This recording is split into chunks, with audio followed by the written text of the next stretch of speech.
pertemuan namanya silaturahim itu kan budaya kita. Tetapi apakah pertemuan itu dilanjutkan dengan agenda politik, ya itu yang pasti harus dipertanyakan. Karena kalau kita lihat pertemuannya Mas Gibran dengan Pak Anies, tentunya pertemuannya itu kan bukan hanya pertemuan dalam membangun silaturahmi dengan berbagai tokoh-tokoh, karena apapun Mas Gibran juga putra dari Presiden Jokowi, ya, sehingga sebagai wali kota ya dia menerima tamu-tamu dari berbagai elemen termasuk yang datang dan berkunjung ke Solo. yang namanya kunjungan ya tokoh ke salah satu daerah misalnya, ya buat apa dikhawatirkan, masa kita mau larang. Ya kita kan melihat ini sebagai ya satu silaturahmi, nggak ada masalah bagi Gerindra.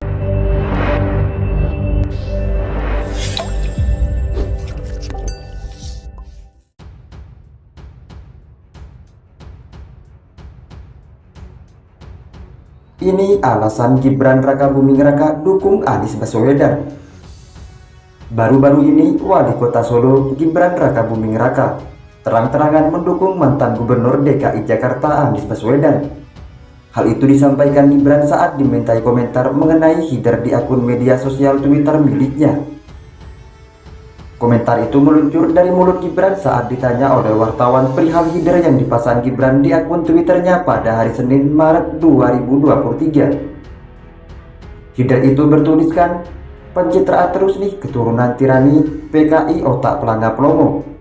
Punya bapak ijazah palsu dibandingkan dengan Anies Baswedan jauh lebih berkualitas setelah 2024 menangkan Pilpres. Takbir coblos Anies 2024." Tanggapan layar komentar seseorang di akun Twitternya itu bertuliskan nyinyiran yang tertuju kepadanya. Si penulis dengan akun @Januar1351 menyebut bahwa putra sulung Presiden Joko Widodo atau Jokowi itu melakukan pencitraan. Dalam tulisan itu, Gibran juga dibandingkan dengan sosok Anies Baswedan. Kemudian, ketika ditanya apakah pernyataan dukungan kepada Anies itu terkait pencalonan Anies sebagai presiden di pemilihan umum atau pemilu 2024, Gibran justru menjawab ia mendukung siapa saja.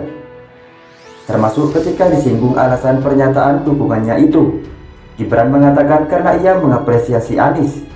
"Iya, karena saya sangat mengapresiasi Anies." Ditanya lebih lanjut, apakah tidak merasa takut bakal terkena teguran atau sanksi dari DPP PDI Perjuangan atas pernyataan dukungannya kepada Anies, Gibran justru balik bertanya apa kesalahan yang ia lakukan dengan hal itu. Diketahui, Anies Baswedan merupakan bakal calon presiden atau baca pres yang diusung oleh Partai Nasdem, PKS, dan Demokrat. Sementara Gibran merupakan kader PDIP yang terang-terangan berbeda sikap dalam pencalonan Anies Baswedan yang dilakukan oleh Partai Nasdem, Demokrat, dan PKS.